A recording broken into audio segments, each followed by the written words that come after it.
সিংহ তার পুরো শক্তি দিয়ে হরিণীকে ধাওয়া দিচ্ছিল। হরিণী তার জীবন বাঁচানোর জন্য এদিক সেদিক দৌড়াচ্ছিল।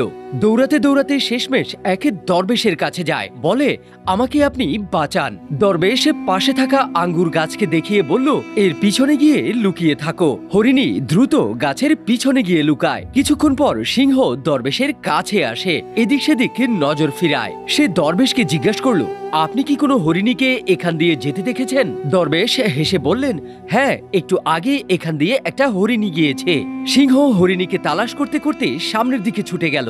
হরিণী দীর্ঘশ্বাস ছেড়ে মনে মনে বলতে লাগলো, এখন আমি সুরক্ষিত। এরপর সে ওই আঙ্গুরের পাতাগুলোকে খেতে শুরু করলো, যার পিছনে সে লুকিয়েছিল। একটুতেই গাছের সব পাতা খেয়ে ফেললো, আর তার লুকানোর জন্য যে পাতা ছিল সেগুলো শেষ হয়ে যায়। ওই সময় সিংহ ফিরে আসলো আর দূর থেকেই হরিণীকে খেয়াল করলো। ক্ষুধার্ত সিংহ হরিণীকে এক থাবায় খতম করে দিল। হরিণী অবাক নয়নে দরবেশের দিকে তাকিয়েছিল। দরবেশ হরিণীকে উদ্দেশ্য করে বলল, যে তোমাকে আশ্রয় দিয়েছিল তাকেই তুমি খেয়ে শেষ করে দিয়েছো। যে তার আক্কেলকে ঘুমিয়ে রাখে, চোখের পানি তাকে জাগিয়ে দেয়।